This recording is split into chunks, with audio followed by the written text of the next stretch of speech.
Xin chào, good evening. How are you? So it's my pleasure to, yeah. Can you hear me? I think this is better somehow. Yeah. I'm thinking actually that if we're not more, if maybe the lady who is in the back could come a bit closer. It's IBM. Oh, sorry. Okay, then that's different. So it is my pleasure to be here with you. And I've been asked to prepare a seminar on the topic of leadership, innovation, and technology. So what I will do is kind of present the combination of the three. And after, I want to make actually our seminar quite interactive. I want you to tell me also where you are coming from, what you are doing, and what brings you here. So it'll be more interesting than if I just speak at you for an hour and a half. Yes? So first of all, this is me. Little bit about my background. So I'm the Dean of UBIS. I have studied at the University of Geneva and University of Strasbourg. My background is in media and communications. But I've also been leading a non-profit organization, which I founded 20 years ago. So that's what brought my kind of leadership and management experience to where it is now. And in a previous lifetime, as they say, I was a banker. So I have done a number of different things. And I think when we talk about leadership, when we talk about innovation, when we talk about a changing world, this is very much, I think, what happens to many professionals. They may start in a certain location and they may go and do different things throughout their professional lives. This may be different, may have been different for past generations, for our parents, who may have started with one job and kind of carried through this job throughout their life and professional career. I think less and less this is possible. And so more and more keeping up to speed and keeping open to new learning experiences is absolutely fundamental for any professional. Good evening for those of you who just joined. Xin chào. I was saying that it's my pleasure to be here, and I will be talking about three main elements tonight: leadership, innovation, and technology, and how those link and interact. I want to make the seminar quite interactive, which means I will not just talk at you for an hour and a half, but I want to also have you react to what I'm saying. So this is a little bit about myself. Now I want to go just into the topic. Please, this is very good. As I was saying earlier, don't be shy, right? So, oh, by the way, and before going into the topic, really, I wanted to give you a very warm greeting from Switzerland, from Geneva, and from the team of UBIS. So the first element in that title is leadership. Now, what do we mean by leadership? I found this graph of the fish. So we have a school of fish. But if we don't have a leader, we don't know where to go. And I think in management, in companies, in startups, in very big entities, that is the case too. We need leadership. That leadership often may be incarnated by one person, but then also a management and leadership team, especially for bigger entities. And often the interaction between the different people is what makes them actually create and be able to bring forward also innovative ideas. And as a result of that, be competitive.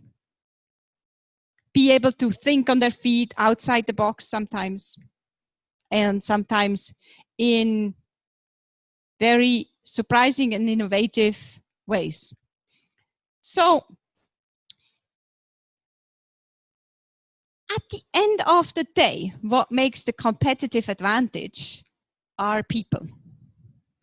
But of course, working with people is also among the most complicated there is, because we are dealing with human beings, with their personalities, with their origins, with their knowledge, with their complementarity, but also with their feeling of competition at times. And I think among the worst things I've seen in companies is when people start working against each other. So I think leadership is very much about making sure that people work in the same direction. So that school of fish has to look the same way, right? And have the same understanding of where the red fish wants to go. Then, of course, skills, when we talk about skills, they need to be complementary. If we only have one set of skills, for example, only leaders, but nobody to do the menial tasks or actually implement a certain number of things, we have a problem. If we only have people knowing how to deal with communication and sales, but nobody to do proper accounting and sometimes analytical accounting, then again, we do have a problem. You would agree. So you need a set of skills in order to have a good team. And of course, it's the responsibility at the end of the day of the leader to actually be able to come up with that composition of what it is that is needed to make a project realistic, to make a company successful, to undergo change also, because oftentimes leadership is about change. Innovation is about change, certainly. It's not possible to sit there and say, well, you know, what worked yesterday is going to work tomorrow. Probably it won't. So then innovation. There are 5 elements or ingredients that would or are quite essential when it comes to innovation. I like the first one, actually.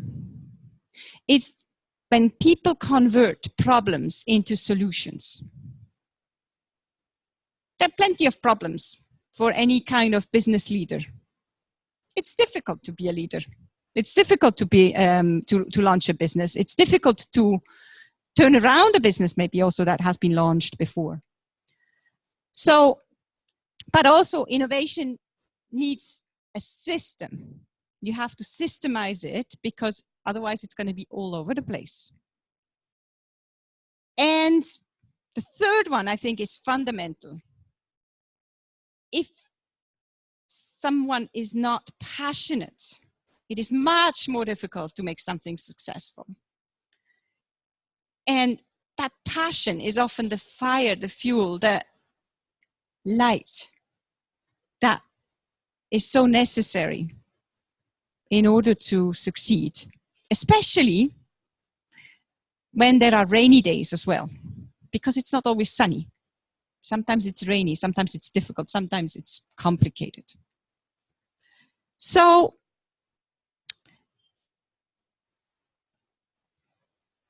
co-locating drives effective change. So it's about change. Innovation is about change. Innovation is about new ideas. It's about testing ideas, about failures and successes. And last but not least, complementarity should be leveraged. And actually in the source material, and you have the reference there, it said differences should be leveraged. And I changed it to complementarity. Because for me, yes, it's about differences, but it's about how you work with a team that has different, or individuals who have different skill sets.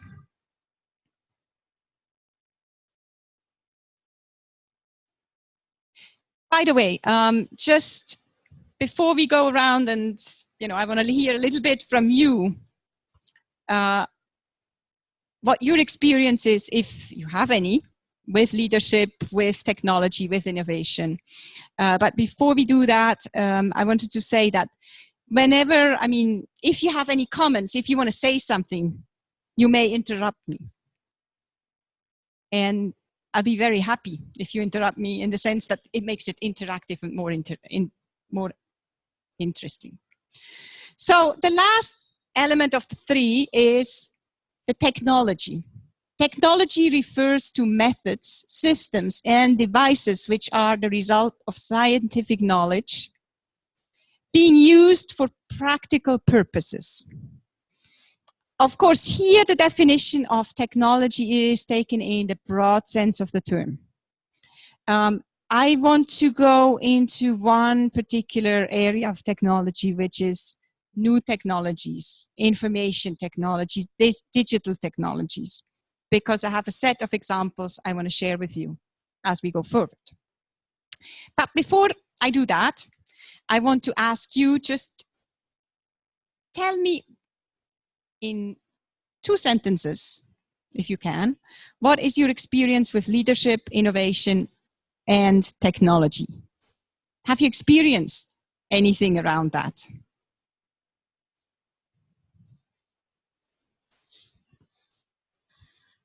Yes, I just have a little bit leadership experience.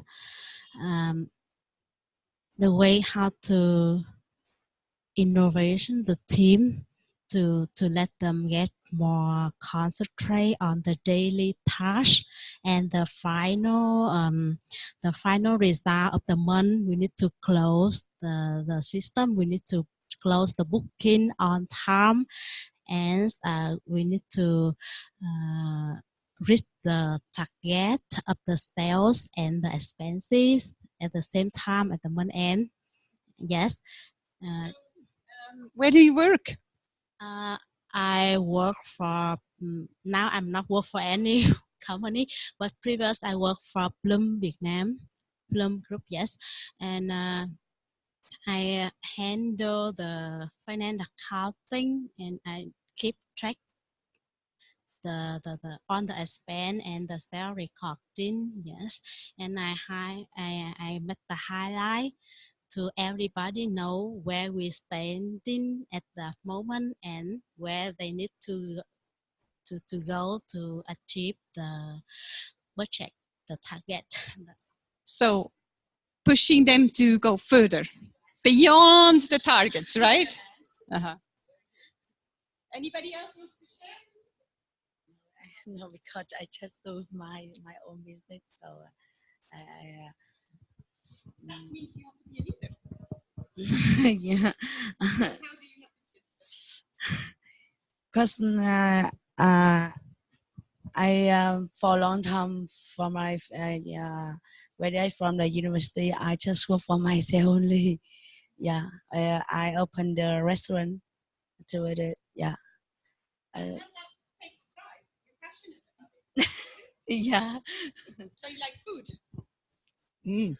Vietnamese food? Okay. Mm. If you have time to come there, I invite you come to my restaurant. Yeah. Not this time, but maybe another time. Mhm. Yeah. Anybody else wants to share? Share the idea of How you would? I gave you 3 definitions here. I would talk about the innovation. That the first element,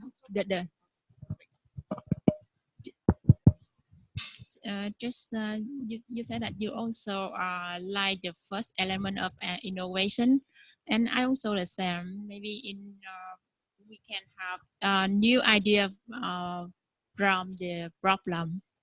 Yeah. So I also just have one problem during my work last week. Like um, mm, I will introduce something about myself first. Yep. I'm working for Olam company in shipping department, and So online meaning with technology, right? no, I mean the innovation. Innovation. Uh-huh. Yes, the first elements of innovation that's you just share that we can have idea from the problems, but I also just share my experience from that. From my experience from that last week we also have one problem, and from that we also just have an idea. Maybe we can save cost for our work, our shipment cost from that. Let's see. I don't know whether we have time to share more further. Maybe we will see how we get along with what I have prepared here. But yes, let's keep that in mind, and we might come back to your problem and question actually. Okay. Yes. So, Thank you very much. Anybody else? I'm sorry, I'm come late. No problem. So what we share about the technology in our business or? Actually, I presented 3 definitions, or actually the 3 elements of the lecture for tonight. Yeah. Leadership, innovation, and technology. Yeah. So how do they interact?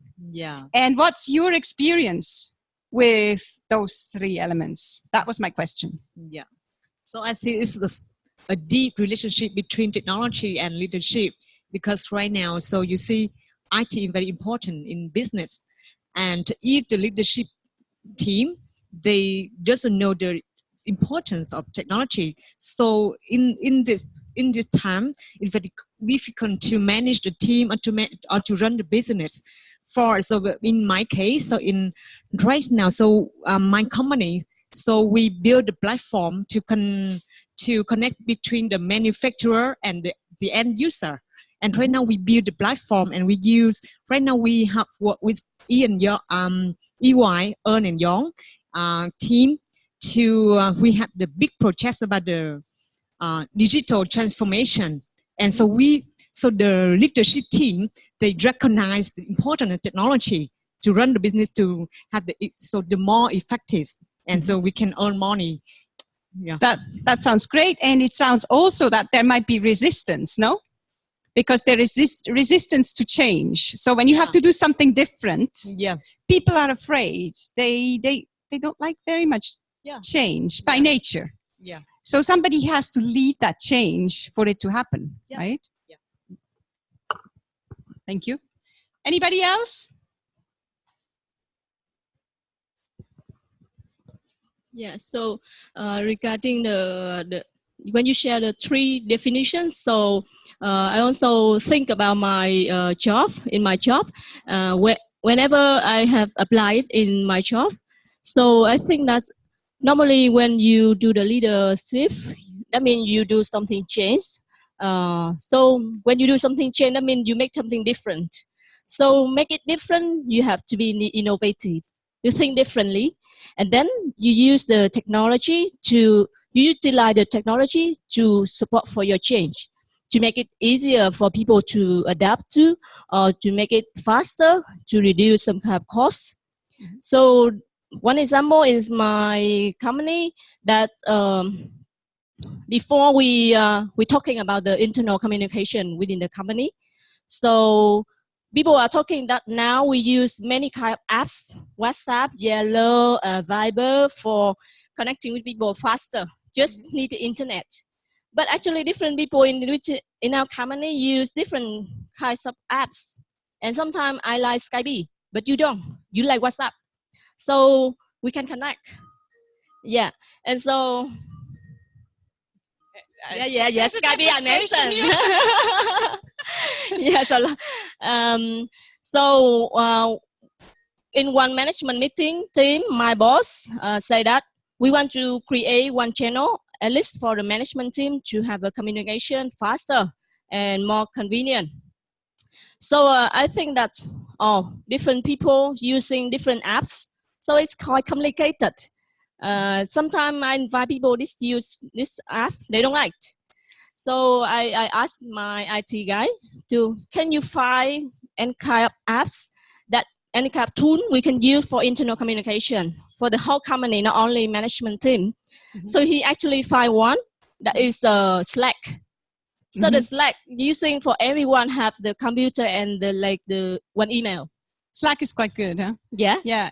And what you're bringing up is a very important point. Actually, it's going maybe more into the strategic planning around the technology, which is a step further down from where I'm starting here. Yeah. But it brings up a very important point, and sometimes we can get lost in technology. And we can get lost in information because there's so much information that in the end we actually don't communicate. The other thing when it comes to leadership is that among the most difficult in terms of communication is internal communication. I don't know why that is, but it is. I mean, I've seen it in many companies. It's people think colleagues sometimes next door, in the next office, they know. And in fact, it's not a given. So Slack is one good way of trying to resolve that. But I think the important thing especially is to get everybody on the same page. And then to make sure that people are actually understanding how to best use the technology. And sometimes maybe also say, well, we have WhatsApp, Viber, Skype, I don't know what else. And I mean, it goes on. Online chat. And then in the end, we don't know where the information came from. So kind of putting down, mapping out, in fact, what the tools are, I think may be a good management answer to your question or observation, which is very relevant. And I think it is relevant for any business at this point, I think. Thank you. Very nice to meet you. Today is the first time I come here. In the past, I was very busy with my work trip, and I heard about you. And thanks so much because today, the beginning of this talk show, and you would like to share with us about the 3 main targets. And we can say that this is a very important skills of leadership people if they would like to achieve that. So in general, I would like to share about my experience. And I think three of this. Number one is leadership.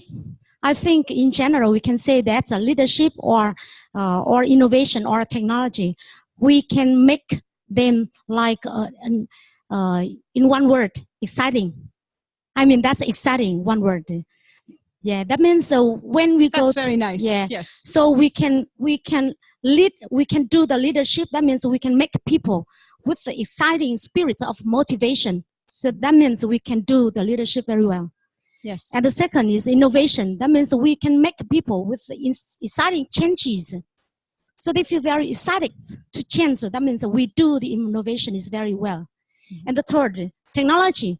If we think very simple, technology, that means people think that's very difficult, but we can make people feel this is very exciting. So that means we make exciting skills. So we can say that we can make our company like an exciting game. So we can have very happy hours in the company. So I think if we have experience enough, so I think it's very easy, not very difficult. If we can think that's exciting feelings, we can make it for the people. I was listening to you. Thank you very much. Yeah. And what I heard was passion. And actually, I mean, you used a couple of keywords.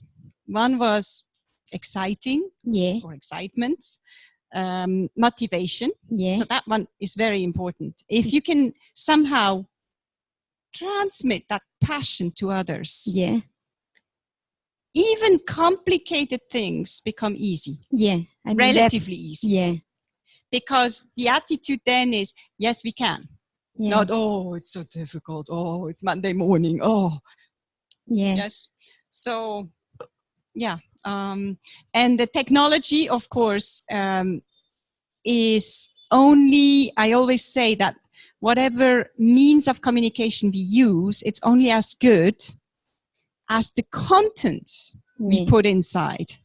Because no matter what tech solution we have, if the content is not there, especially if we're talking about, marketing campaigns and messages and target audiences and, outreach, that becomes fundamental. So otherwise it's just an empty shell.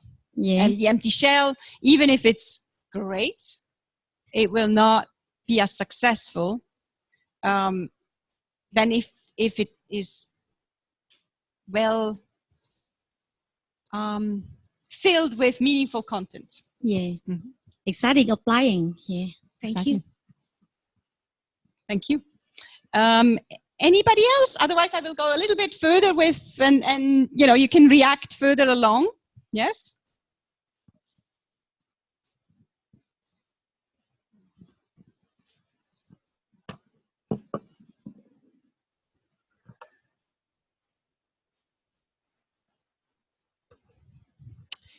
So I wanted to introduce a concept which has been kind of put forward by an American researcher, Christensen,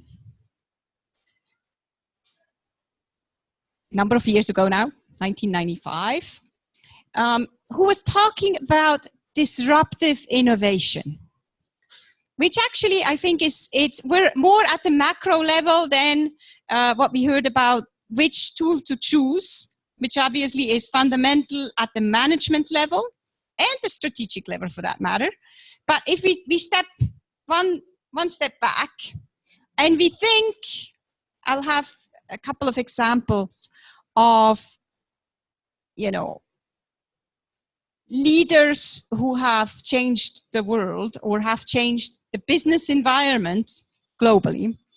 So when we talk about disruptive innovation, it is an innovation that creates a new market, a new value network, and eventually disrupts an existing market. And this is something, whether we are directly involved in it or not, but it certainly affects us. And in many ways, it's beyond us. And I'm not yet talking here about AI, artificial intelligence, which is something everybody is kind of a buzzword at the moment. But if we step back a little bit in history and look at what happened in the last couple of years, we can see that there are many examples out there. And I think there are things to be learned from these examples. So, displacing established market-leading firms, products, and alliances is something, if we look at successful business operations, we can see a lot. The leaders of yesterday are not necessarily the leaders of tomorrow. So, to cite Christensen, this is a photograph that kind of illustrates well what he's talking about. So, you know, maybe there is a trend, and then all of a sudden you see something which is going into a different direction. An airplane that does something unexpected. Now, hopefully that doesn't wind up in a crash. It can, in certain circumstances, but if we look at, innovation now, and the combination of these three, leadership, innovation, and technology, we can see who is behind the idea, what is the innovative idea, where, with what focus, and for what markets, and finally, when. And I would say that the when is actually quite important. Something that may have worked 20 years ago will not work today, most likely. Something that might work just great today may no longer work in 10, 15 years from now. And certain areas of business go faster than others. We can also say that over time, we can see that there is a wave and a counter wave. So for example, if we talk about tools, if you look at web trends, I'll give you some facts about the history of the web, because I think it's one of these disruptive innovations in some ways. And it's not that old, contrary to what we kind of tend to assume somehow, especially when I'm talking to, students who are 20 years old. They have not known anything but the web. They grew up with it. It's normal. My son is 5. He has no idea that the web wasn't there 30 years ago. Yet, 30 years in a lifetime is not that old. So, that makes my next point, which is that when IBM, incidentally IBM, not this IBM, but a different IBM, launched the computer you see here. Well, it was the last amazing innovation. And guess what? It took up an entire room. And furthermore, if we look at the power of it in terms of CPU power, computing power, actually it had less CPU power than one of these. So, and that was in 1969. 50 years ago, roughly. Not that long ago. So, and 30 years ago, just very recently actually, in Geneva, there was the celebration of the 30th anniversary or birthday of the web. At the 20th, this is the photo I took at the 20th anniversary celebration. And the gentleman who's speaking here, his name is Tim Berners-Lee. He is the one who, what did he write? Any idea? Maybe it says it on the slide. Yes, he has created the World Wide Web. And he has written something called HTTP. We all use HTTP, whatever, google.com. Well, HTTP is kind of a strange, nerdy abbreviation somehow. And probably many of you have not really wondered where it came from. We just kind of take it for what it is. But there is a reason or a thinking behind that. And it's one of these inventions.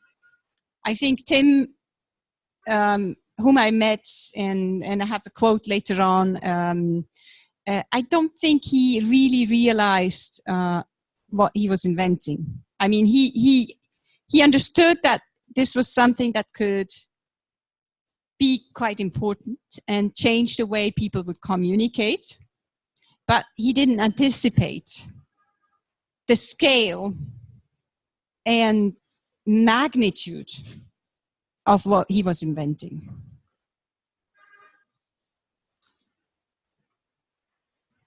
So, if we look at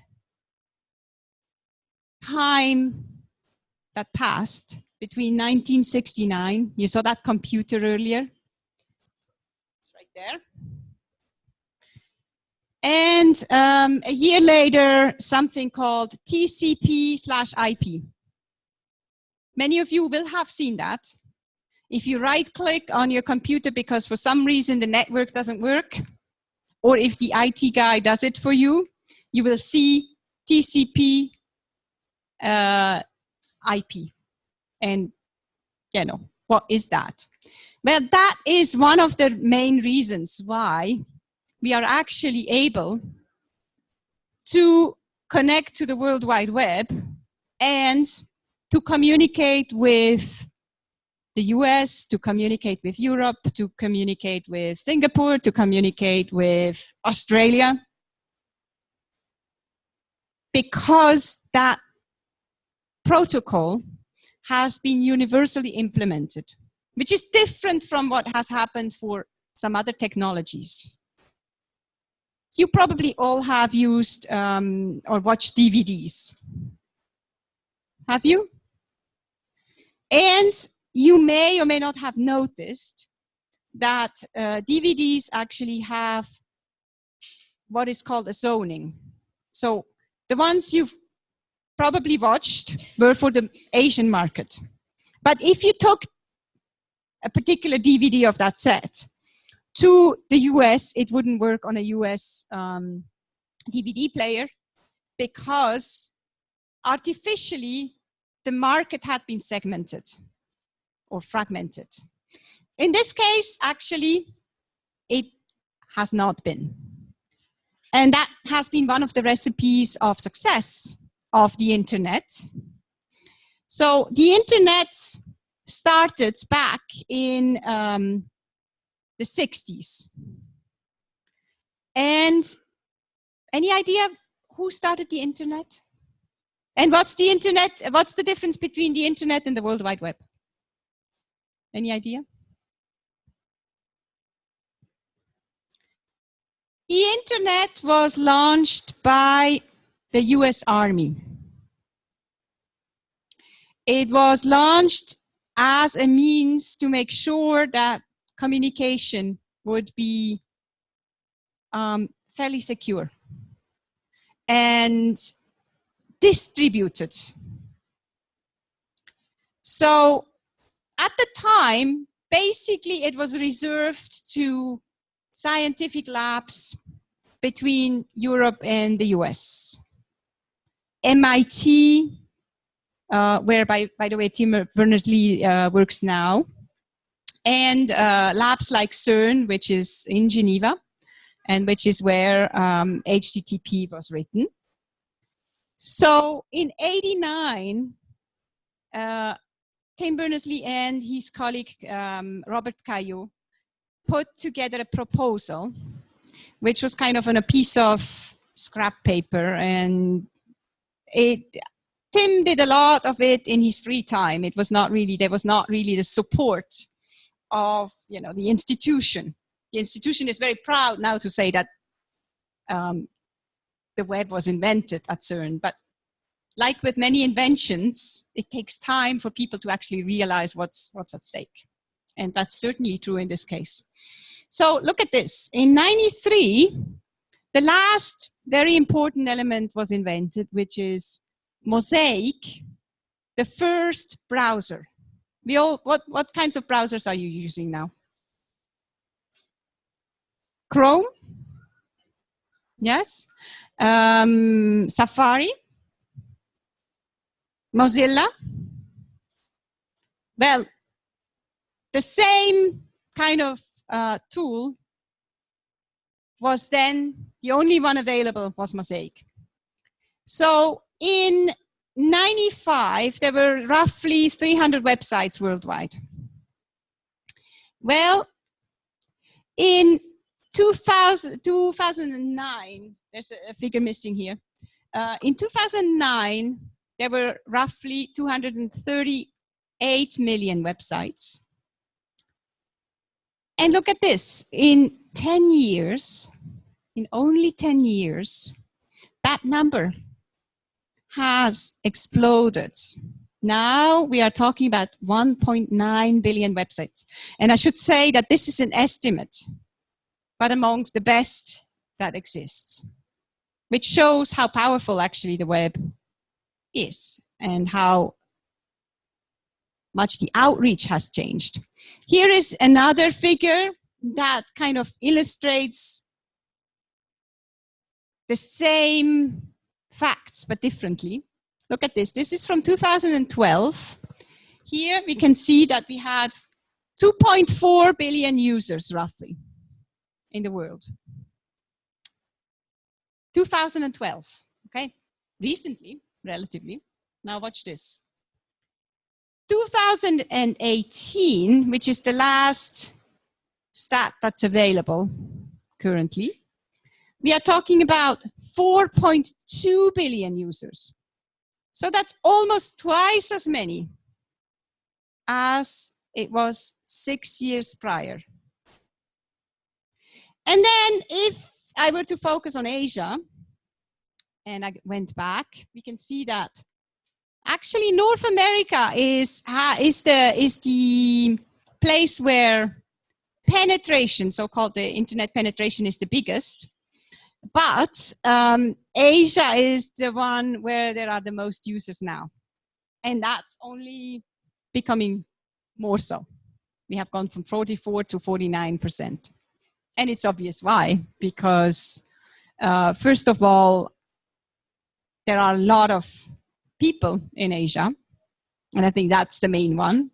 And then also technology has really taken off here, which is why I think our discussion is somewhat timely. So here we can see also that usage and habits have changed, because mobile phones, of course, who here has used Nokia? Yes. So that was different, no? That was a telephone. We used it mostly to call people, right? Now, with these things, we have our entire lives on them. And it's a tragedy when we lose it, right? So that fundamentally, of course, also changes the way we can do business, the way we can maybe communicate with our office, whether we are there or not, and the way we can ask our employees to do so as well. On the downside, we are expected to be online all the time. So it's very difficult to switch off. And I think that is also a leadership question at times. You know, do we want to, or should we be online all the time? Do we want to say, well, at some point, you know, I'm off. I have my weekend, or I have my evenings, or I'm doing something else. So it's a sticky question actually, because especially for entrepreneurs and business leaders, that's very difficult, because it's very difficult for us to stop.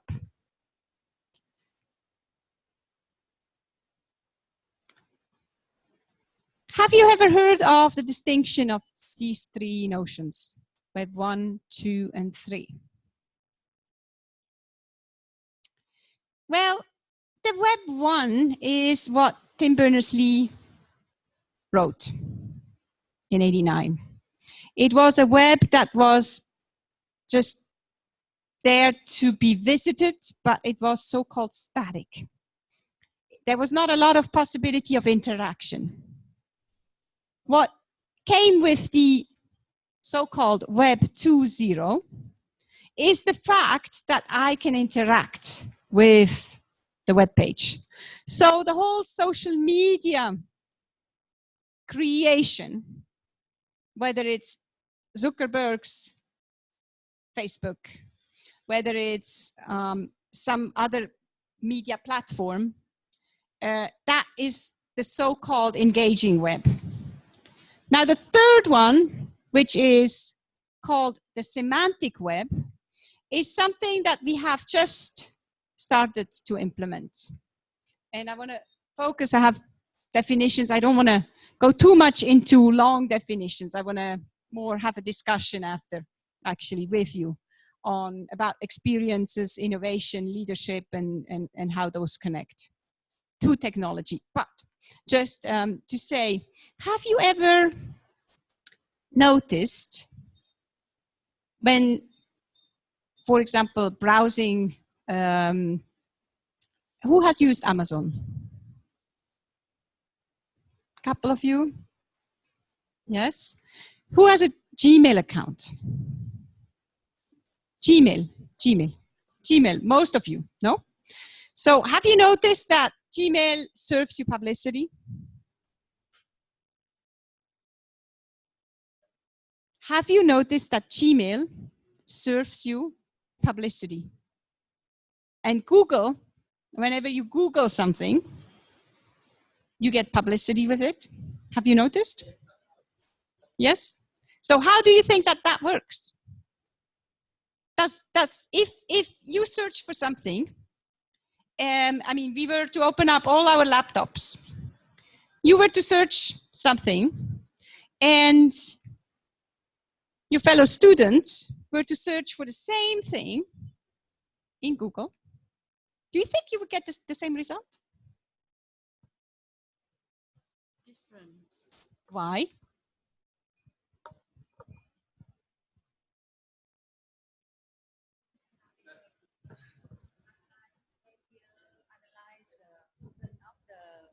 Or any history of the concern before for the user when it shows internet. For example, in the one student in Western or in Vietnamese, we have different result also for the geography, for the etc. Okay, so how did that happen? How does it work? I mean, is it just miraculously that, you know, the technology somehow knows what we are looking for? No, it's not. It's what is called the semantic web. Semantic web, yes. So, the semantic web refers to how the meaning of information is recorded and presented in ways that computers can understand. So let me translate that into something that's applicable to all of us. I'll give you a little example, funny one. So here I was helping a friend. So my friend was planning to travel to Rwanda. Rwanda is in Central Africa. He was going to go to Kigali. And he was trying to find a hotel in Kigali. So I helped him with his search, but I used my computer doing it, and I was logged into my Google account. And so, sure enough, you know, we found a list of good hotels, and then I think he reserved one of them. I had no intention of going to Kigali at all. I've never been there, for that matter. Yet, the next day, I got publicity for hotels in Rwanda. How did that happen?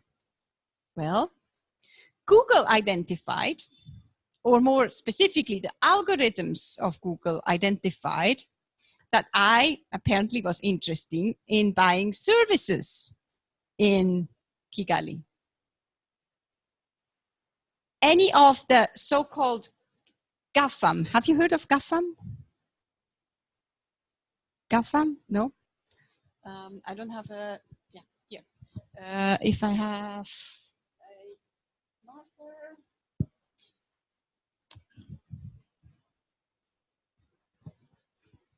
Otherwise it's not, it's GAFAM.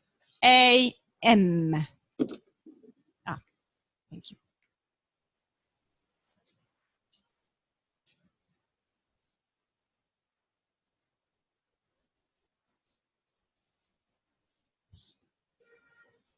It's obviously a term that's actually an acronym. Now, what does it stand for? Any idea? In the context of web, the semantic web precisely, the big web companies. Have a look at the initials. G. I'll help you. Google? Okay. All right. Next one. Which one are we talking about? Apple, yes. And then Facebook, yes. Amazon, very good. And the last one? Exactly. So, GAFAM have made a lot of money. A lot. I mean, if you look at any of these companies and their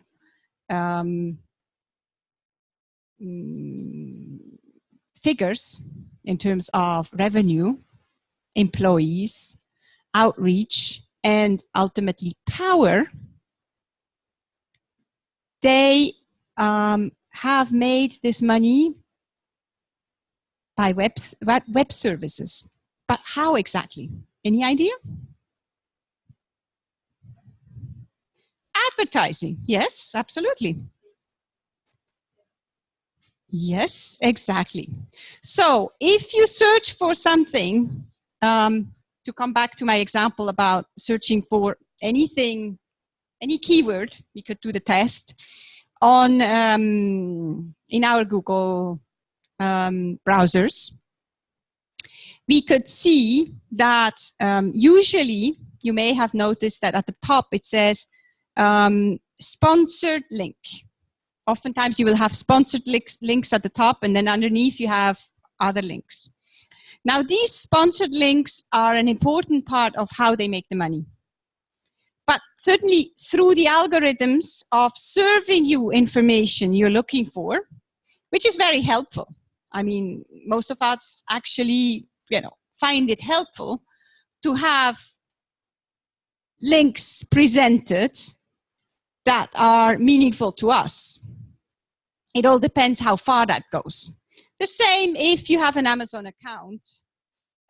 Amazon will present you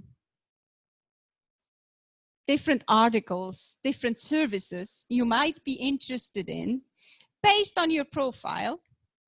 And that profile is constructed from the moment on where you get the Amazon account, and then it has to do with all the things you have purchased on Amazon. So again, it's the same idea. And in the case of Amazon, I mean, they take a commission on any of the purchases. So now they have opened to not just Amazon books. I mean, it started with books initially, but now they actually allow companies to advertise their products on Amazon and then they take a commission, which is a pretty powerful business model and a powerful means of selling. Jeff Bezos, the founder of Amazon, is today the richest man in the world. And that's because he had a very good idea, and he brought it over the past 24 years, which isn't that long if you think, to something that's highly successful and highly commercially viable. And that came through innovation, leadership, and certainly a whole squad of technological experts and programmers and analysts and data managers and so on.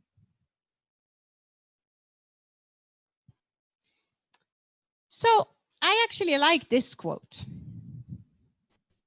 What matters is not always what you can obtain from society, but how you participate in it. That's Tim Berners-Lee who said it when I interviewed him for my PhD, which was actually also on technology. And then I showed him that quote later on. He said, oh, I said this. This is a good quote. And yeah, I think it is a good quote. It has a lot to do with how we participate. So to bring it back to some of the things that have been said earlier, how we as leaders can make others participate also in our projects. Bring in that passion we were talking about before. Bring in that feeling of change and dealing sometimes with overflow of possibilities, especially right now. I think also with apps and so on, this is something that becomes more and more an issue. But we should never forget what is behind all of this, or what it boils down to, which is communication. And this word comes from Latin, and it means to share. So it's all about sharing and getting messages across, and somehow doing that in a way that actually can reach our target audience, whatever it is. Whether it is because we have a restaurant and we want to advertise for that restaurant and we want to have more customers, or whether it is because we work directly in an IT business, or if we deal with finance and we have to make sure that somehow, you know, the figures tie together, but then also present things in ways that investors find appealing. I mean, we don't want to lie with figures, but at the same time, there are many ways of presenting them. So, and of course, sometimes the challenge, and I think you were referring to that somehow with your example about Slack, and I mean, the overflow of possibilities, is that we always have a sender and a receiver of a message. And just like at the time of the telephone, when we had like, hello, hello, hello, can you hear me? Hello? And then, right? That really is still the case. And I mean, with Skype, we get it all the time when it cuts off, or WhatsApp, I mean, in different ways. So my point is just that we have a sender and a receiver. We have noise in the line sometimes. We have information that gets lost. We have other pieces that get picked up or misinterpreted. If I were to do what I think in this part of the world is called Chinese whispers. Do you know what Chinese whispers is? Maybe at primary school that you did it. You have a circle of, if we were to create a circle and I were to give you a message, whispering in your ears, and then you were to whisper in her ear, and so on and so forth. By the time it comes to her, the message is going to be very different. So sometimes that is a major issue, because by the time it gets there, I will not recognize my message. And then you add to that complications of languages. I mean, I'm communicating with you in English, but if you put together a web strategy for your company, you're going to do it in Vietnamese, but you may want to have an English version if you work internationally. And so if you do, then you have to deal with translation. And sometimes things get lost in translation. And the more, I have done a lot of translation and harmonizing of texts, and I can see that that's sometimes very difficult, especially when it comes to things like slogans. You know, logos, how they get interpreted, whether I can have a slogan and then translate it. Sometimes it just doesn't work because I cannot translate it, because it will be completely misunderstood. And so it's better to keep it in English or keep it in whatever language I pick. Knowing that, of course, if it's Vietnamese and I want to communicate to, let's say, European customers, it's going to be complicated because most of them will not understand Vietnamese. So, in other words, it comes back to what we saw earlier, but in a different angle, from a different point of view. Who is sending, what kind of message for whom, and then why, with what objective. And I think that one is important. So it's often not about just one means of communication, but it's really a toolbox. That's what you were talking about earlier. The toolbox, what do we put into that toolbox? Only digital communication, or do we actually need a brochure? Maybe so, because the brochure can be uploaded on the web, sent around in a mailing, but at the same time, it's very useful to have that piece of paper. We're so-called in the paperless society, but honestly, I don't entirely believe in that. I mean, I think, you know, sometimes we need that paper. Sometimes we need a book. I don't know if how you like ebooks, but for me, I like to, you know, use highlighters. Maybe I'm old-fashioned, but I think it's, you know, it's helpful actually for if I want to memorize something. I need it. Yeah. So it's not just about, and if we go online, it may be about written text, but it may also be about audio, video, and audio visuals, combination of the two. There is a saying that goes, an image speaks more than 1,000 words. And actually, often, if the image is well chosen, that is very true. Too much text won't be read. An image or a powerful kind of video, I don't think we have necessarily the time to, I have a lot of examples of videos, powerful publicity, digital ones, but I'm not sure for tonight we would have enough time to necessarily watch those. I can share the link, yes, for sure. So, I mean, we've all turned into digital citizens. We like it, we don't like it. Honestly, that's besides the point. It is. So what do we do with it? Now this comes from a resource that's aimed at schools, secondary and high schools, secondary schools and high schools. But I like it because it kind of divides up some of the main topics we have to tackle when we talk about maybe the downsides of the GAFAM and digital technologies these days. To start with internet safety, privacy and security, relationships and communication. Who has a Facebook page here? Can I see? Okay, so I want to hear. Maybe someone who has not spoken yet. How do you use your Facebook page? I use Facebook to communicate with friends and follow their activity.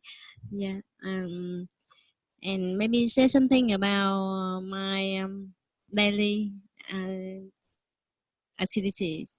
Uh-huh. Yeah. So, do you know all your friends? So-called friends? I mean, Facebook friends. Yes, I can see my friends friends of my friends. You can see friends of your friends whom you don't necessarily know, right? Yes, right. So you may meet new people. Yes, through Facebook. very easy. Yeah. Very easy. Yes. So, who has friends in Facebook they don't know? Do you know all your friends on Facebook? Yeah, with me, Facebook is the place to share and to be shared. And some people from friends of my friends ask me, and some of them don't know me, and we don't. Yeah, so we had that case. Mm-hmm. Now, a different question. In the context of your businesses or your private lives, have you encountered challenges with social media? Specifically, let's stick with Facebook for the moment. Have you ever had challenges where something bad happened because you were using Facebook? I want to hear about it. Yeah. I think Facebook is very useful sometimes, but many times if we cannot control the risk of Facebook, we can face a lot of difficulties. For example, some girls, some ladies, and one day some men attacked her Facebook, only say some very attractive words, but unluckily, because this lady is married, so her husband can misunderstood her, and something bad happened to this family. For example, in Vietnam, nowadays a lot of foreign men, and they had a lot of attractive words, and the Vietnamese ladies, because of their personalities and their characters are very simple, so Vietnamese ladies, I can say that they have very pure mind. So they believe them a lot. So that's their weak points. And nowadays, a very bad situation of the Vietnamese ladies, foreign men, especially handsome and rich men, can attack us like a Facebook channel. Mm-hmm. Yeah. Yeah, that's an example. Yes. Yeah. Anything else? Has anybody ever had their accounts pirated, hacked? No? Very good. That's good news. That's good news. Now, the bad news is it could happen. Have you ever thought about what kinds of passwords to choose? And how you would change passwords? Have you, for example, are you using the same password across the board? Yes? Now, question is, do you think that that's a good idea? To be honest, I confirm that's a not good idea. But because we have a lot of account, anything to have to remember. So I think the best way the same password for something not really important is okay. But for something actually important, I have to a small notebook and I write. But confirm I use the same password for a lot of things, a lot of online account. Yes, and I know that's not good, but no more choice. Yes. Many of us do. So, you know, you're not a unique case.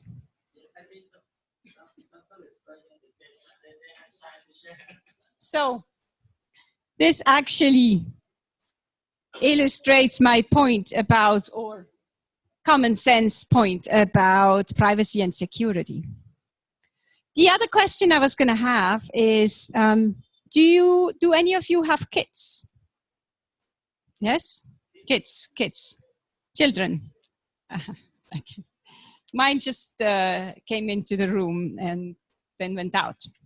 So, and then, do you feel comfortable posting pictures of your kids on Facebook?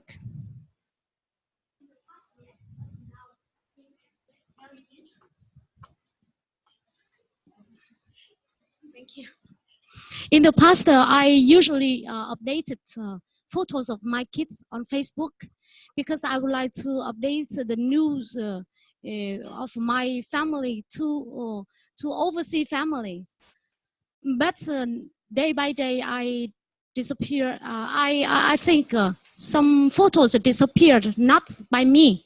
So I think maybe some hackers attacked my Facebook, and at that time I follow that stranger, and I know that my kid maybe is his target. And from that time, I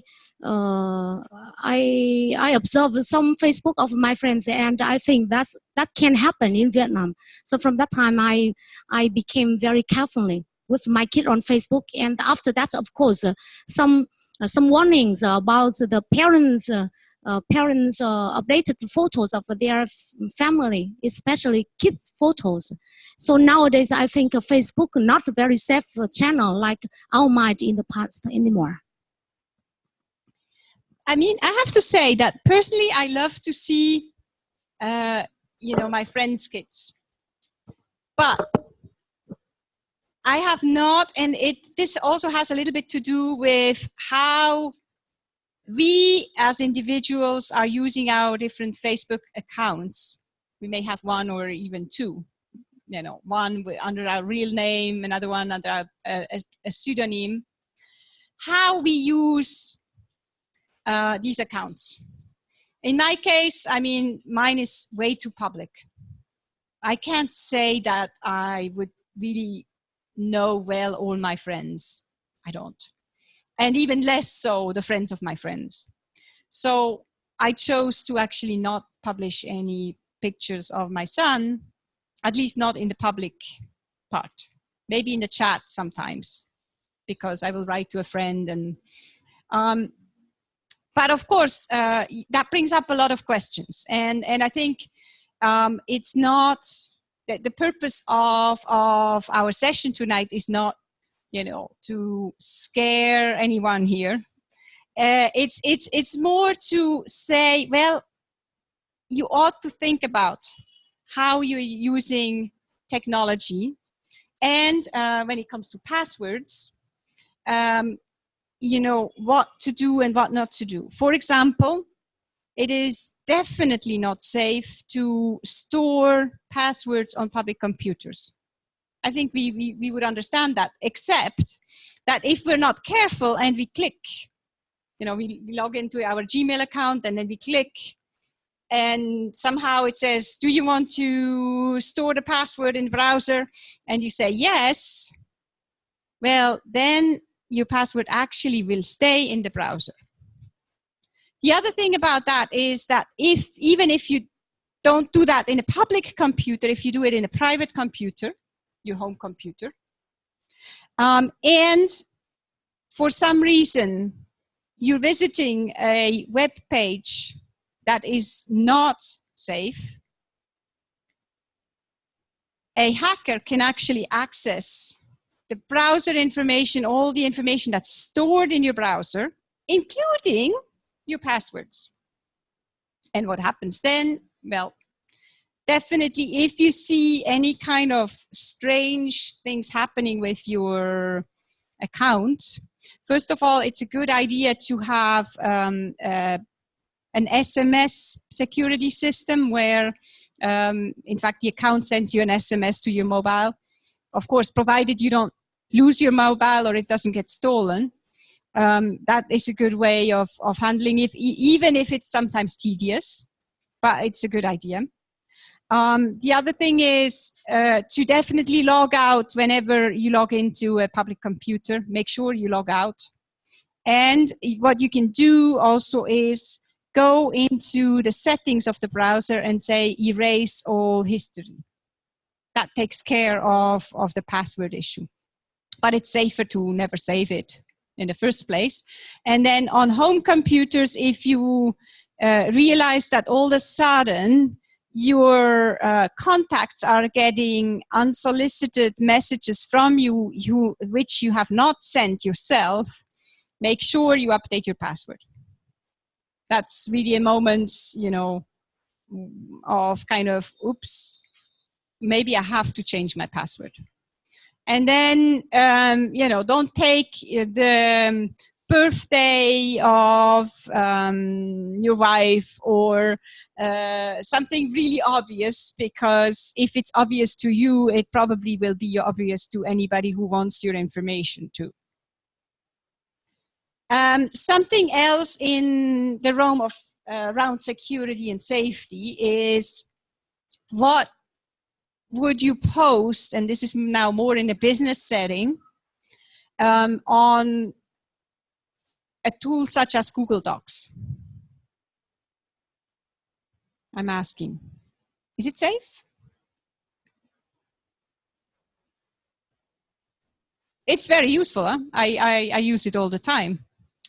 Now, what you have to know is that from the moment on where you share something on Google Docs, you give it to Google, okay? So if we're talking about innovation and sensitive industry data, not a good idea.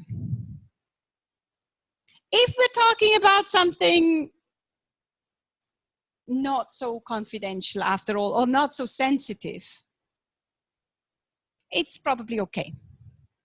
But we just have to be aware that actually when we share something with the GAFAM, and it's very hard to get around that, because if we send an email to someone who has a Gmail account, you know, there it is, even if we ourselves have some other email. So if there is industry sensitive information, confidential information that's being exchanged, then probably it needs to be encrypted. And you can find encryption software to do that.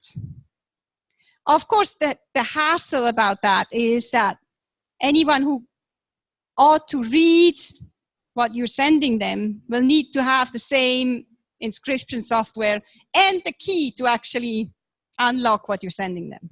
So that takes, you know, IT infrastructure. But it is a possibility.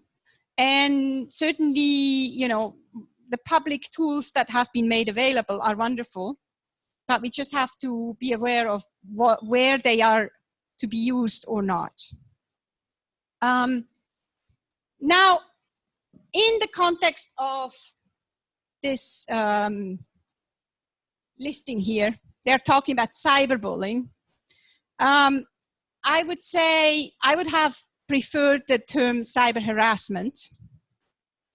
But the example of ladies who get approached by men, you know, through Facebook, and that would be such an example. The thing, of course, also with technology is that because we're connected all the time, and this is true in a work environment, but also outside of that, we have to be careful what kind of traces we leave around. So that comes to self-image and identity. I mean, who are we? How do we present ourselves? If anyone, I don't know, anyone here works in an HR department? you do. So tell me, you're hiring people, yes? I mean, you're running interviews. Actually, I'm in another group, L&OD, not in the recruitment department. But maybe please just ask, and if I can, yes. So the recruiters, they receive a CV, an application. What will they do after that? To screen about the information of the candidate via the CV. They also, of course, they screen, they interview. They should know. After that, they reference check. Yeah, via interview, they try to find out to know about the candidate. Mm-hmm. Thank you. What is often done by HR departments is that they will go and Google somebody on Facebook, or Google on Google first, and then look if they have a Facebook profile, and look what kinds of habits people have, and whether they were found drunk somewhere, and in not such flattering positions, maybe. So that's when it becomes complicated. Or also another situation may be that maybe an employee was really upset and commented about the company or his or her boss, saying, well, what a prick, or something that's not so nice. And well, the consequence of that can be for the person to be fired. So again, not to say that somebody never should use Facebook and put personal comments, but just to be aware of the implications it may have. What is the digital footprint? Who can give me a definition of digital footprint? Digital footprint? Just asking. This is like a cookie when we have the browser, and it's remember our searching. If I walk in mud, what happens? I leave a trail, no? Yes? So it's the same idea. Cookies may be part of it, but it's more about the kind of trail I leave behind me when I use the net. The kind of references that are made to my person, what people can find out about me if they Google me. Obviously, the more people are using the web, the more you will find so-called homonyms, people who have the same name as you do, we do, but who are not us. I mean, I've had issues with that, actually. And there's not much we can do about that. But certainly, we should keep an eye on our so-called digital footprint, because again, that's what comes up even later in life about things we've done 10, 15, 20 years ago. Because many of these things, some of them will go away, others won't. They will stay there, and we can actually look them up.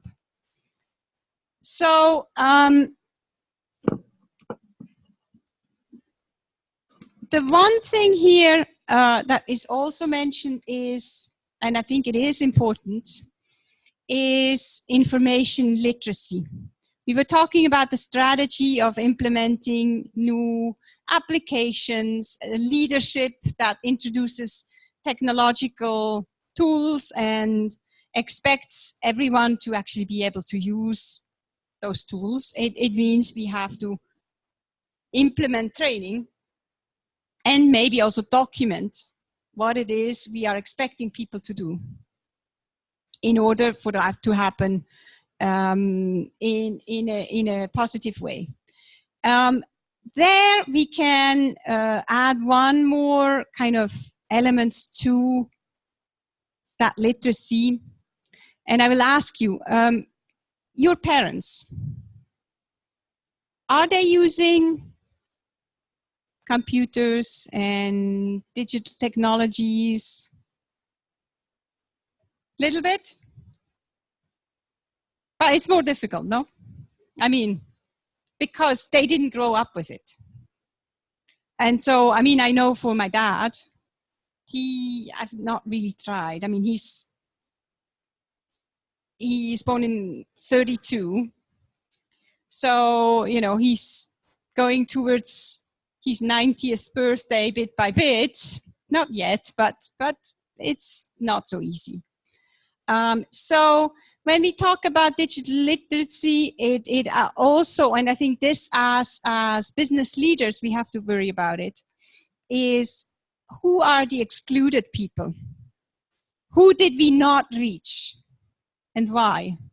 That may be applicable if we work in the field of agriculture and we want to have farmers participate or benefit from our services.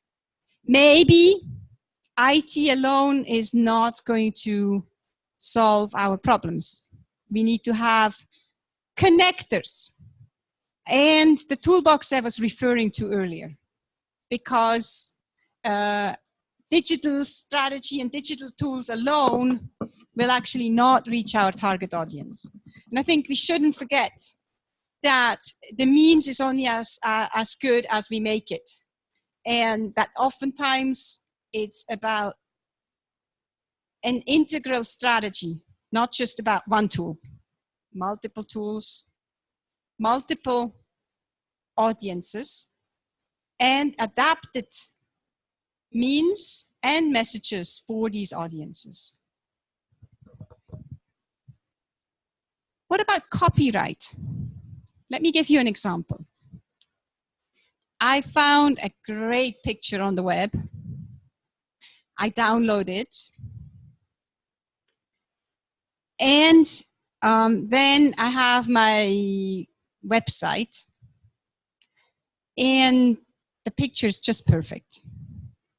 So what do? I publish it. Am I allowed to do that? Not allowed. Why?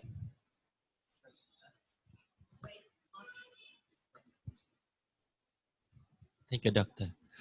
Actually, I think we yes and no. Yes, in case of we get the license from the owner, and no, in case of we use and without any display information about the owner. Yes, sir. I think so. Yes, sir. Even in our final thesis, final assignment in the UBIS, we also have to write down what's the owner of the photo or the data something. Yes. And in this context, and this is a parenthesis which is quite relevant, it is called plagiarism. And of course, as you all know, plagiarized papers mean you will fail the class because it's not accepted, which means you have to reference. You may include a picture that's copyrighted in this case, but you will have to actually give the credit. Yes, you have to give the source. And if you make a brochure or if you publish a website, then normally you shouldn't use any copyrighted material.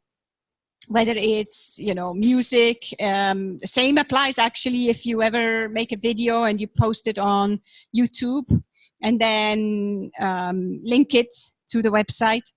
YouTube, in fact, has developed kind of a set of tools that detect any copyrighted material. It's quite annoying sometimes because you even can have situations where maybe the author gave you the authorization, but then YouTube will not recognize it. So the point is, ideally, it's better to either take the photos yourself, use a digital camera, use a phone, take them yourself if you can. That's the best, because then nobody else has these pictures and they're yours and nobody will question what you've posted. If you want to use pictures you have not taken and you cannot take because, I don't know, it's a view from the sky of, you know, and you don't have a helicopter or an airplane to take that kind of a shot, then just make sure that whatever picture you choose is actually, you're allowed to use it, and then you have to look at what kind of credit you need to give. So there is what is called the Creative Commons. Who has been using Wikipedia? Everybody, no? Yes. So on Wikipedia, have you ever used references from Wikipedia?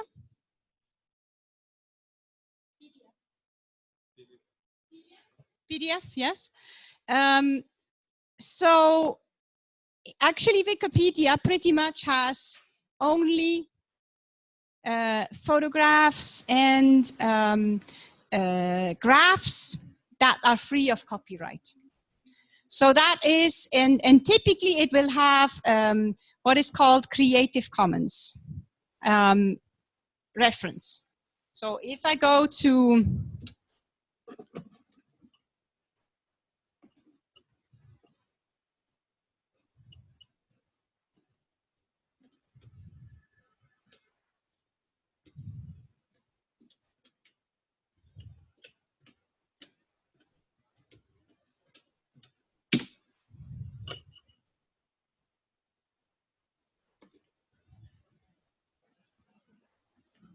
and then I will take the English version. So if I take this picture and then I look what it says here.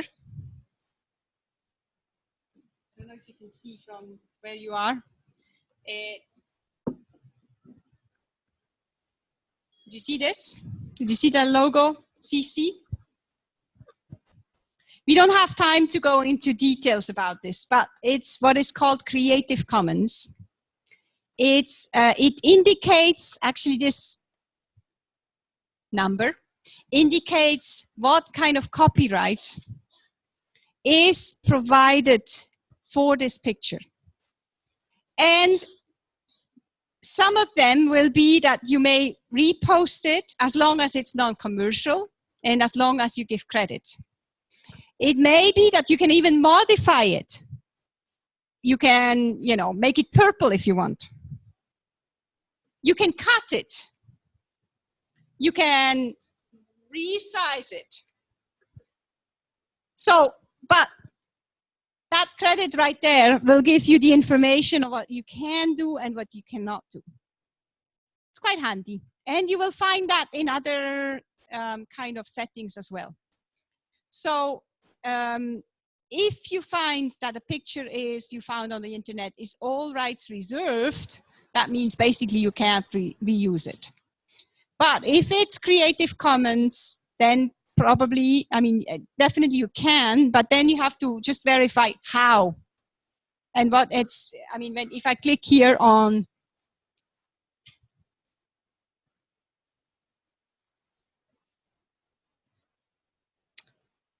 so here it gives me actually, if I click on the link, it gives me the information of what I can do and what I cannot do.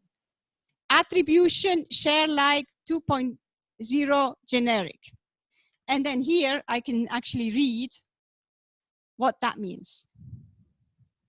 So I may share it, copy and redistribute the material in any medium or format, adapt, remix, transform and build upon the material for any purpose, even commercially.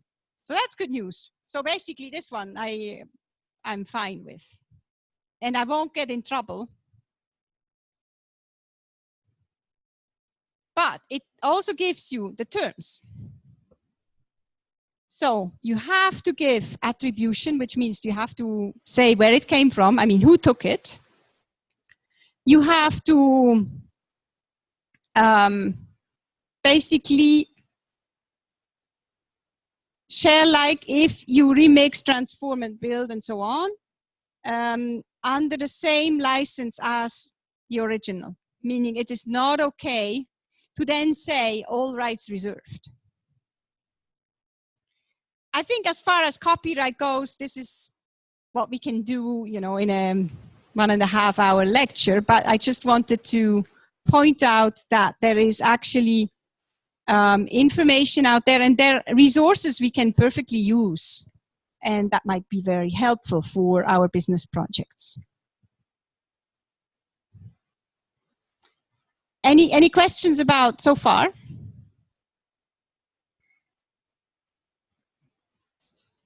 Okay, so then I will go back to where we were.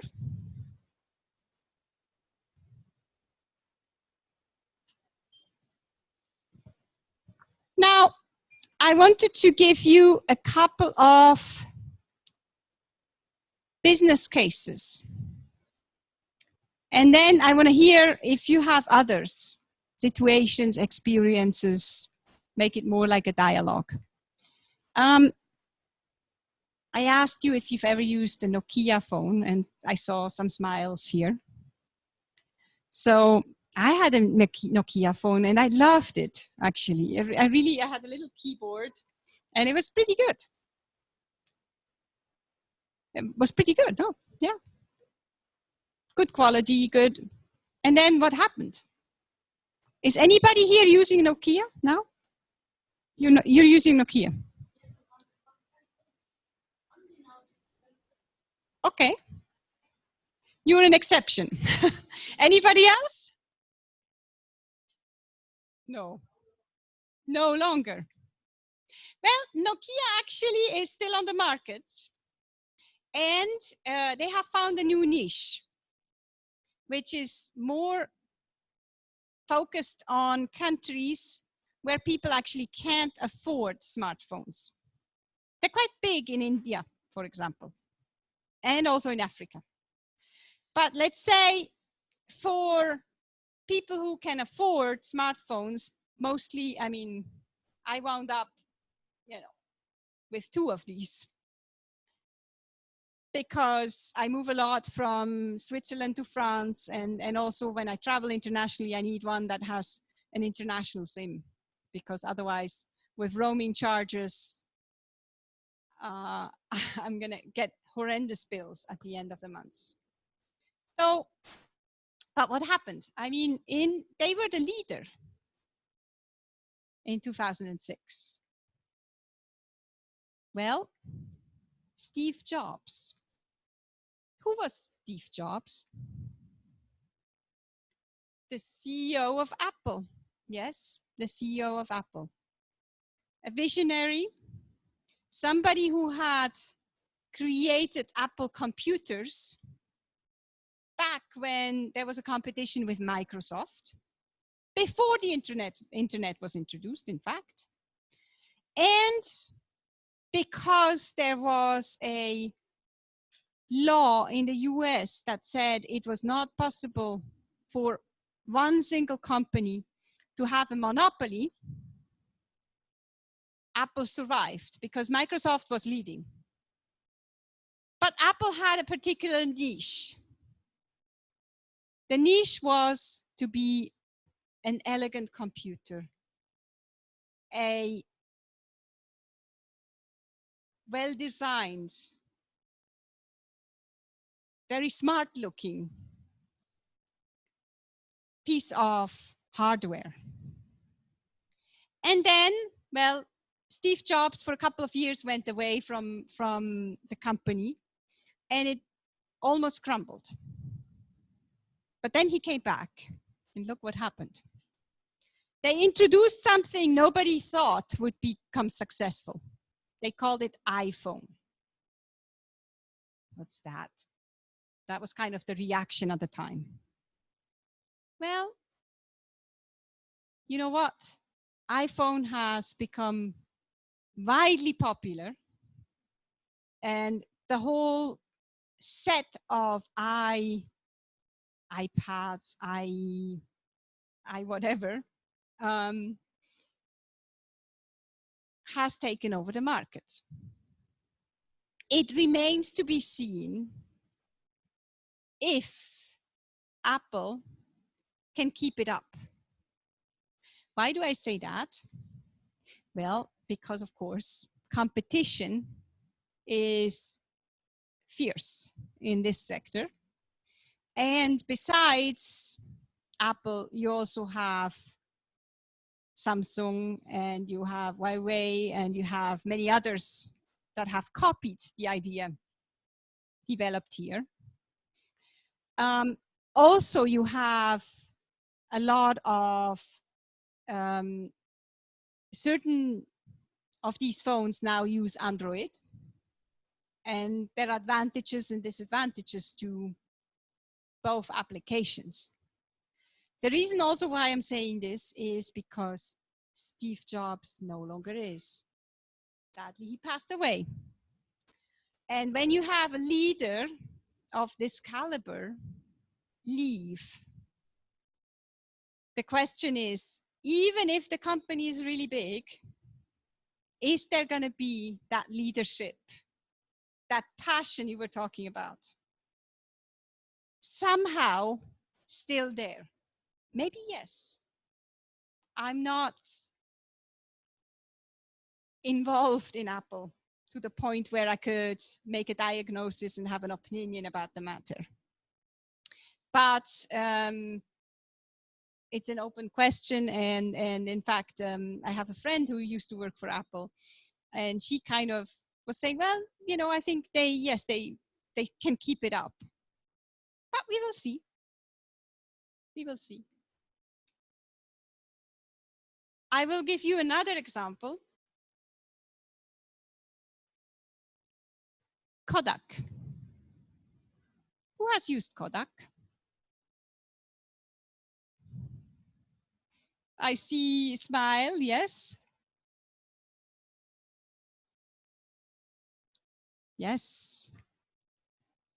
We say it's really old-fashioned.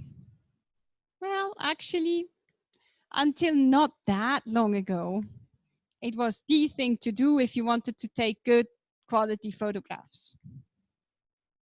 And Kodak was definitely the world leader. Wherever I would travel, I would find Kodak film. And I would carry with me a heavy box. That was very important because it allowed me to take photographs. And one of my hobbies is photography, so I used a lot of these rolls. But then watch what happened.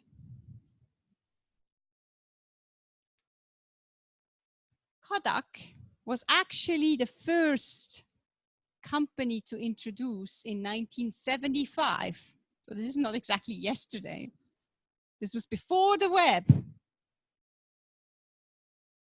In 1975, the digital camera.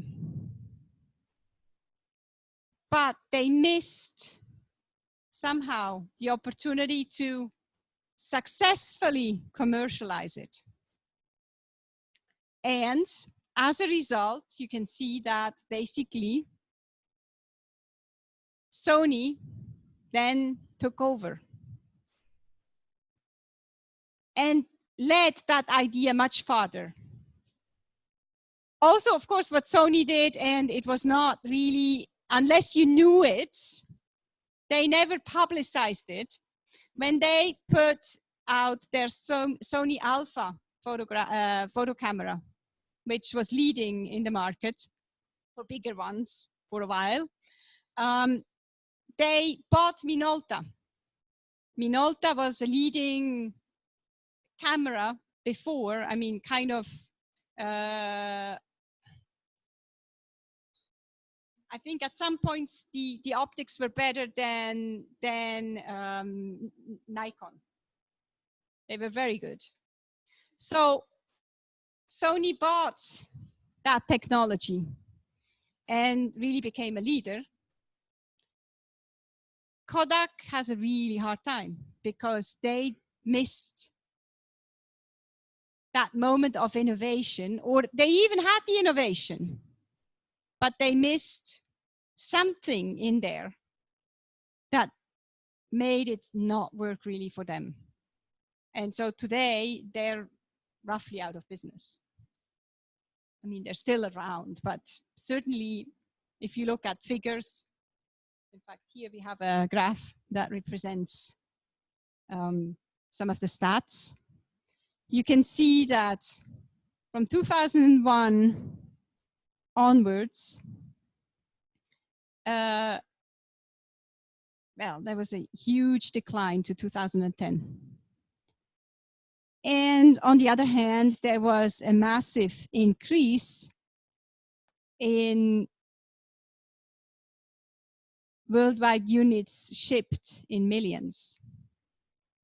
So they couldn't keep up with it.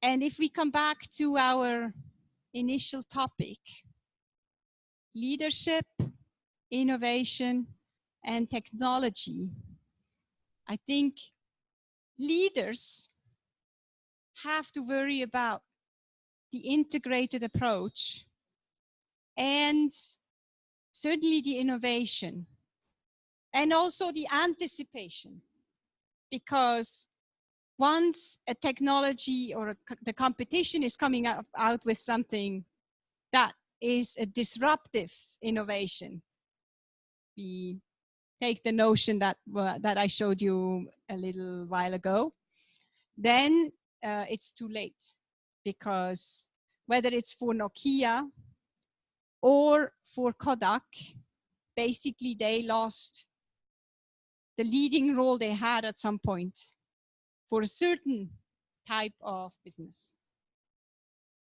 And a lot of that has to do with technology. I mean, it's all related to technology. What kind of new technology came out? How they were able to market themselves. Marketing campaigns, well, didn't really, for that initial digital camera, for whatever reason, they missed an opportunity there, a big one. So let me quote the richest man on this planet, though he got a little bit poorer within the last couple of weeks because he got divorced. And I think it's the most expensive divorce package there is in history. So that's, if you have a vision that everybody agrees with, probably you shouldn't do it because everybody is going to do it.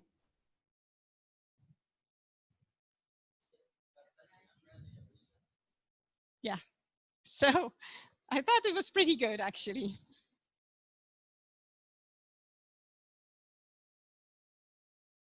And I think nobody would have thought, just to take his business example and business success for that matter, nobody would have thought that this online store selling books would become a leader to the point where this man is the richest man on earth out of the 8 billion people there are, or close to. So, and being part of GAFAM, which of course, when we talk about GAFAM, you know, it's a term that is being used more and more to describe the wonderful opportunities there are for the web, but then also the threats and downsides of technology, more largely speaking. Okay, here is another quote. If you don't build your dream, someone else will hire you to help them build theirs. I like that one too. It's a pretty powerful quote. So how do I build my dreams? And do I dare taking risks and probably failing? Because we know that oftentimes startups, I mean, the majority of startups, in fact, fail. That is a fact, but that shouldn't hold us back. We can still dare to actually go for it, dare to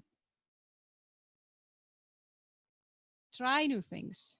Because if we don't try, if we don't use our passion to do so, we certainly will not succeed. We certainly will not succeed. Now, to close this session, because time flies, I want to ask you if you have a business idea, if you have had experiences that kind of speak for themselves in relation to what we just discussed tonight, and you would like to share?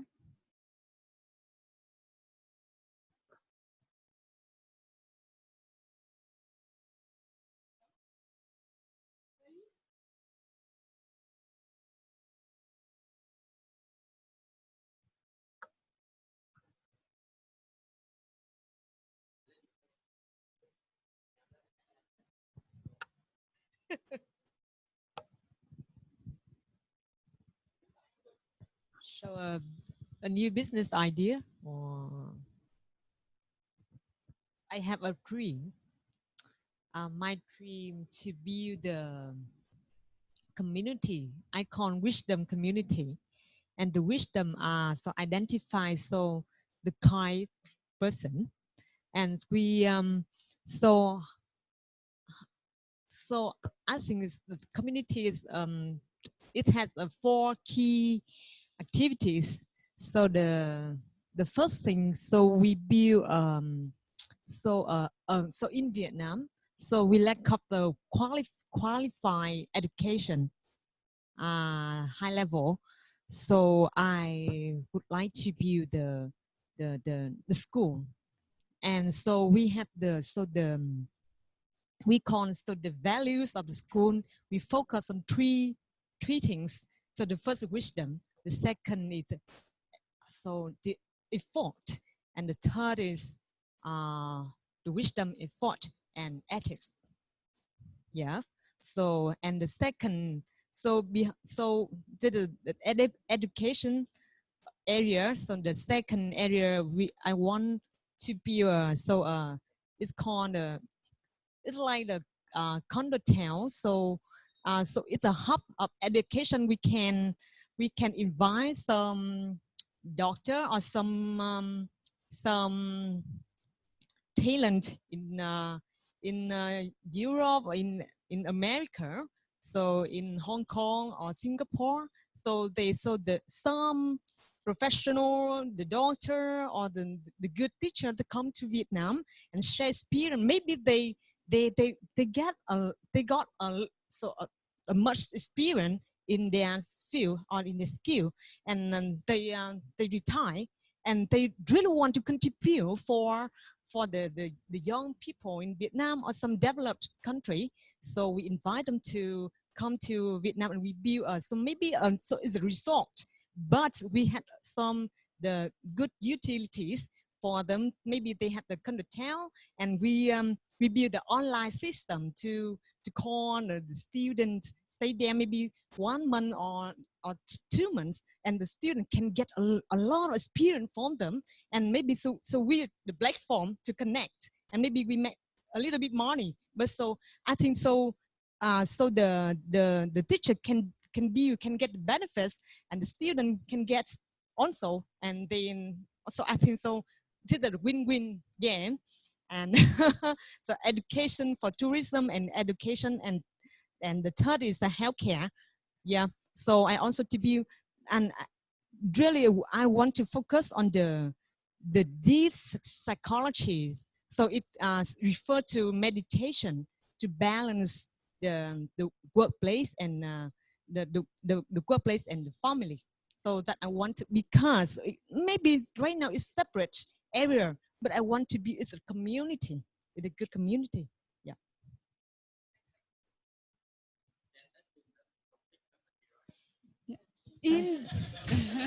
Indeed, if it's sustainable development, it should for profit.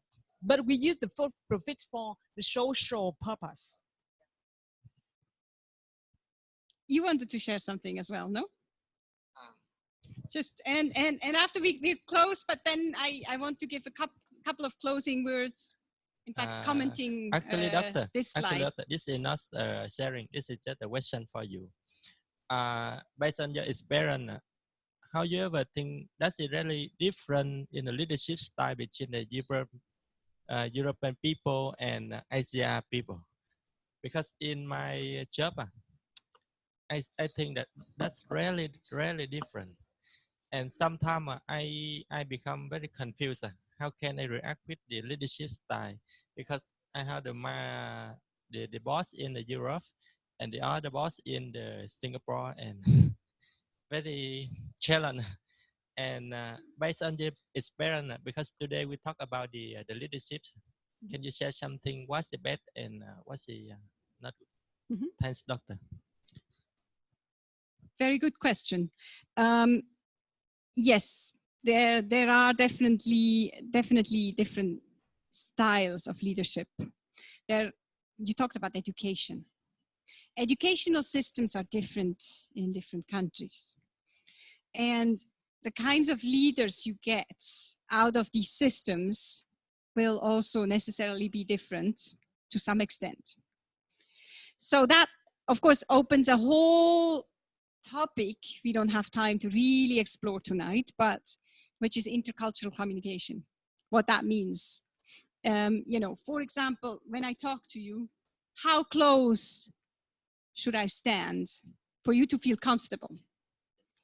If I ask a British person that question, I will get a different answer than if I ask an Italian person. Because Italians, if you have ever met any, they speak a lot with their hands. I can't do it very well with so many things in my hands, but they speak with their hands. Body language, yes, very important. And they tend to stand much closer than British. I mean, that's just an example. If I take a Japanese leader, I've been in this situation. I've worked for a Japanese company, and I found it very frustrating that nobody, so this was an international fair, this was Mitsubishi, and the boss was not there. Nobody of the staff present wanted to take any decisions because the boss was not there. Now, if you had the same situation with a European company, decision would have been taken because the manager present on the booth, or even the secretary, for that matter, would have taken the decision. So yes, there are definitely differences, and it's actually a fascinating topic. I love to explore. Unfortunately, we don't really have time to go into details. The other thing I would say is that actually Vietnam is, from what I can see, kind of in a unique position. I think globally, you're among the fastest growing countries. I mean, with so many business opportunities. In many of the so-called industrialized countries, that's not so much the case. It's the contrary, meaning that business opportunities have gone away. People have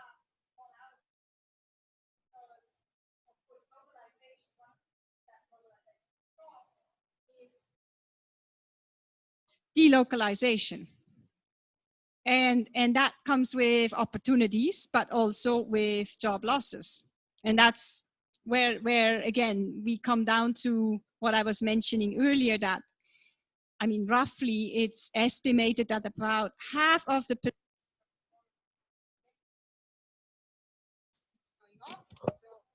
this one, okay, that's better. So, you know, but you are really in a good position. Many and you know, things will change, but if you look at the textile industry, for example, I mean, initially, so many, when globalization really took off, so many garments were produced in India, but also especially in China, very much in China. I mean, the leader. But now, I mean, some of that is being outsourced to Vietnam, to Bangladesh, so that has, of course, created jobs here.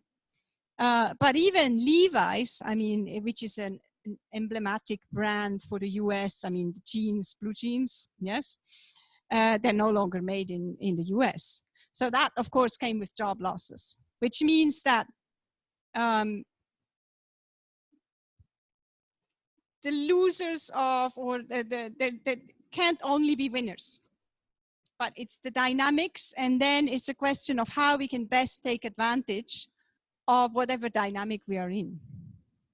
And so that comes to my concluding words. Job market, ... which is exactly what we're talking about right now, which is whether we are an employee, a business owner, a self-employed person, or an investor. All of these are necessary. And I think it's the question to identify what we feel best at. And maybe also, definitely if none of you, I think, are at the beginning of your careers.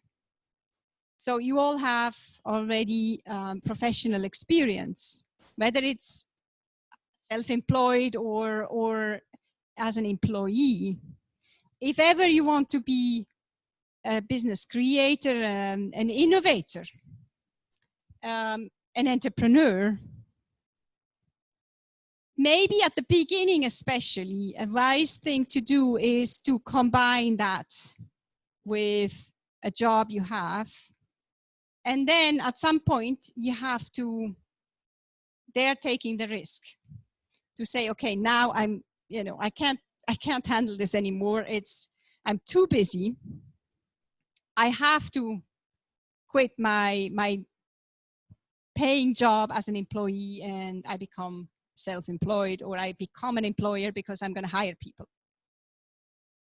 And, you know, it's not a one-way street. You can go back and forth. So that, I would say, is certainly a piece of advice I could give.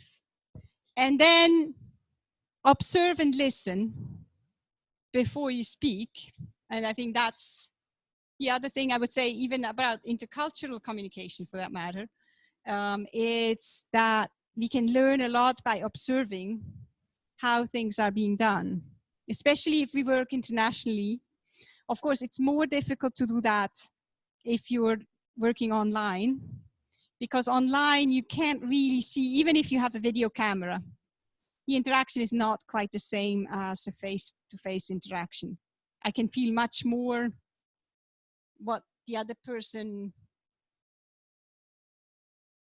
the reactions. I can, like, if I have that screen of digital, it gives me other advantages, but certainly it makes it more complicated in terms of communication.